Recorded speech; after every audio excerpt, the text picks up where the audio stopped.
Good evening, everyone. It's been a long time since I've done one of these summaries, but I think it's time now to do it before Passover as we complete the study of the philosophical approaches, enter the world of the mystical approaches, and try to gain some perspective on all of this before the Passover vacation, the Passover break.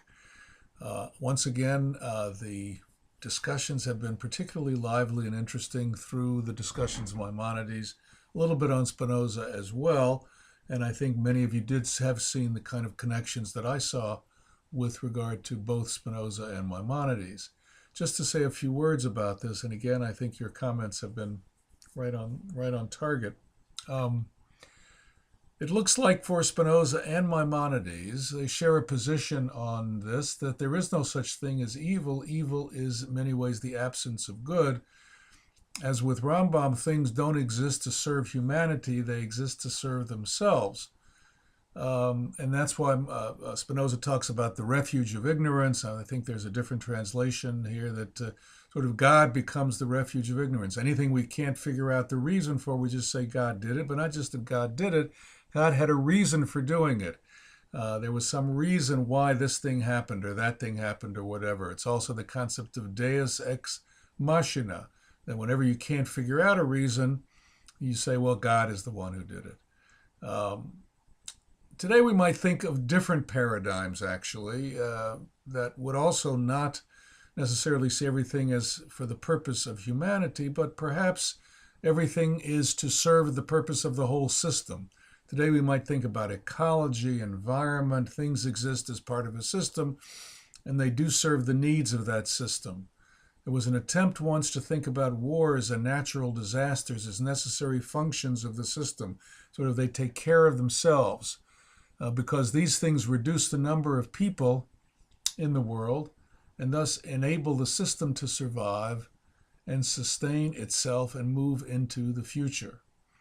So the system sort of then has its own conatus, its own purpose, its own survival, and all the parts of the system work to help it sustain itself and move forward. So that's a little different from what Spinoza would say, but I'm not sure that he would be that unhappy with that kind of analysis. Let's move on to the study of Jewish mysticism, the problem of evil, and so on.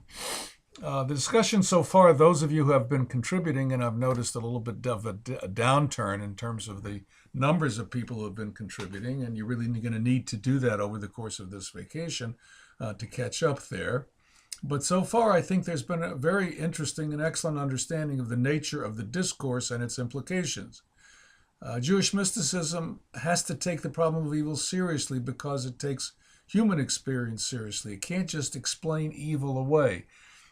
And I think, as Alan has suggested, different kinds of discourse, even though ultimately we could make some connections between the mystical approach and the philosophical approach, the style of language, the discourse, what kinds of things they're talking about, the way they describe things is really entirely different, and it's hard to pull those two worlds together. Evil for them is a part of reality and not just privation. Evil is not really, but on the other hand, evil is not really evil somehow, since it does come from God, and it does represent the Sephirah of judgment. How can all these things work themselves out?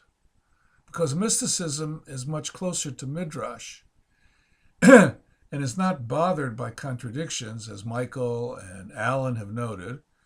Mysticism has a system, unlike Midrash, but it also has stories, and stories are unique, individual, and with plot lines and characters.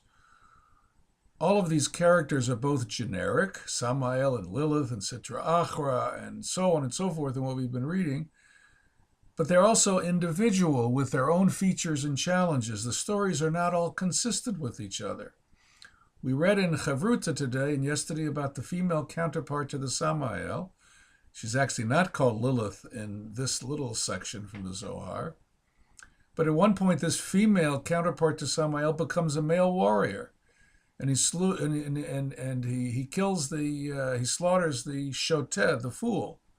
That is the man who was seduced by the female side of the Samael. So was it the female who slew the man in the form of a male warrior? Was it Samael himself who became a woman and then a man, and so on? The mystics aren't worried by this. It's not a problem for them. They can have sort of shape-shifting, as some people have said, forming, going from one thing to the other. That's really not the point. For the mystic, evil comes in many forms and from many places. It does seem to be related to judgment and justice. What is the relation between these two? And what is the relation between God and the Sitra Achra and Samael? Is Samael an agent of God? How can he not be? If so, how can he be evil? How can Samael be evil? These issues are worked out in the Zohar and other mystical tracts, and they are worked out through different stories about the Sefirot or about the demons or about Lilith and Samael. So, as I said, the discourse is quite a different discourse that we saw certainly from among the philosophers. And it's written, as we said, in the form of stories. And there's not really much worry about things, not so much, about things contradicting each other. The other thing that we discovered in Chavruta is that the stories about evil and about the Samael and about Lilith and about all of these can be internalized in some interesting ways. We all experience the power of Lilith, the power of Samael. We all experience the kind of seduction that we saw in the first of the text that we looked at, that sense of then being ensnared by the seductive presence of whatever that might be and hard to pull oneself out. And that can lead to great disaster. If we go back to Mackie, it seems to me the mystics actually want to hold on to all of the three principles, but I would add another one. Let's make it 4 principles. Justice is the 4th principle. Benevolence and justice to go along with omnipotence and the existence of evil. God is good and God is just, but can he be good and just at the same time?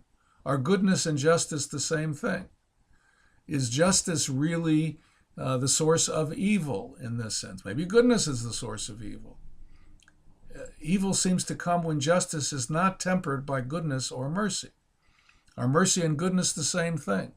All of these questions are raised in the mystical mind, and they are answered by reverting either to stories or to the arcane theosophy of the Sefirot and the emanations which come from the Sefirot. So not a whole lot of answers, but I think ways that you have yourselves gotten into this. And from my perspective, this mystical material, while it's arcane, a little bit bizarre, it is compelling. Stacy talks about that it's compelling as she reads it, and I find it somewhat compelling as I look at it. This kind of apotheosis, making these principles of evil, the male and the female and so on, into actual forces that come after us. That is a way that we experience the world. Over the next 2 weeks during the holiday of Passover, I'll be posting one additional reading on Jewish mysticism, which will be about a later form of mysticism developed in the city of Tzfat in the northern part of Israel, and comes from Rabbi Isaac Luria. This later mystical idea from Kabbalat Ta'ari, this system that comes from Isaac Luria, is centrally concerned with the problem of evil. His mythical picture of how the world came into being is centrally concerned with the problem of evil, perhaps having to do with dealing with exile. During the creation, God has to exile himself from the world to make room for a world to exist that's not him.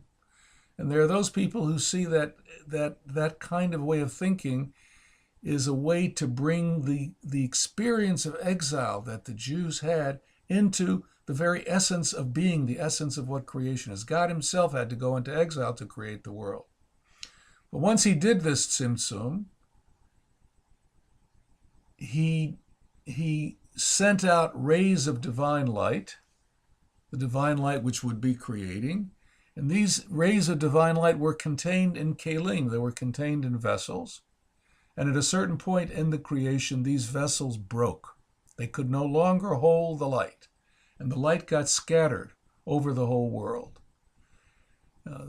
As you'll read in the essay by Lawrence Fine, it's a lot more complicated and more interesting than that, but in the end, it is our job to redeem these sparks and return them to their source. You'll read about this in the chapter from Fine. I'll be posting 1 or 2 discussion threads on this, but otherwise no new work over the next 2 weeks. When we return from the Passover vacation, we will turn to the 20th century and deal with the Holocaust and attempts to come to terms with the problem of evil in what is the most difficult context for Jews ever. Chag Sameach, happy Passover to all.